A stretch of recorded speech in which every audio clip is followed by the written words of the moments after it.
અમદાવાદથી સમાચાર મળી રહ્યા છે। પિઝા ખાતા લોકો માટે ચેતવણીરૂપ કિસ્સો સામે આવ્યો છે। અમદાવાદમાં પિઝા ખાતા લોકો માટે ચેતવણીરૂપ કિસ્સો બન્યો છે।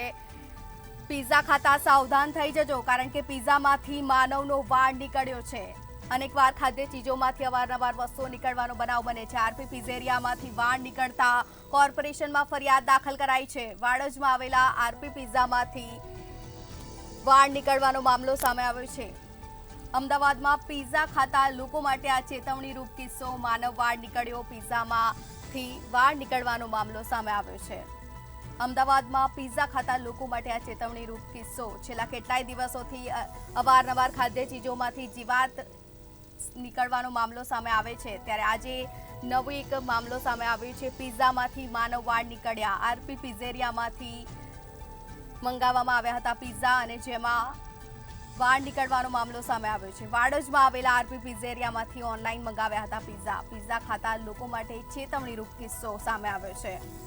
કોર્પોરેશનમાં ફરિયાદ દાખલ કરાઈ છે। અવારનવાર ખાદ્ય ચીજોમાંથી જીવાત સહિત આજે વાળ નીકળવાનો મામલો સામે આવ્યો છે।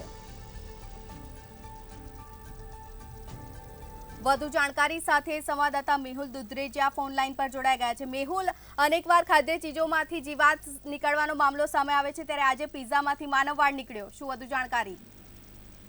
જે પ્રમાણે જે ખાવાની ચીજ વસ્તુઓ છે તેની અંદર જે અલગ અલગ પ્રકારની જીવાતો, તેમાં જીવડાઓ નીકળવાની જે ઘટના સામાન્ય અમદાવાદની અંદર થઈ ચૂકી છે, કારણ કે દર 2 દિવસે આવી જે ઘટના છે તે વારે વારે બનતી હોય છે। ત્યારે આજે ફરી વખત અમદાવાદના આરપી પિઝા જે વાડજ ખાતે આવેલું છે તેની અંદરથી એક માનવ વાળ નીકળ્યો છે, અને વાળ જે નીકળતાની સાથે જ જે ગ્રાહક છે તેણે આ મામલે ફરિયાદ પણ કરી છે, અને સાથે આજે ફરિયાદ કર્યા બાદ કોઈ નિરાકરણ ના આવ્યું, પરંતુ જેમણે કોર્પોરેશન અંદર હાલ ફરિયાદ પણ નોંધાવી છે।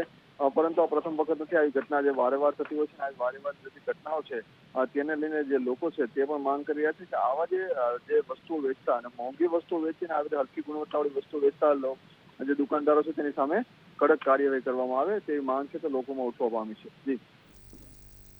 જી બિલકુલ, તમામ જાણકારી બદલ આભાર આપનો મેહુલ।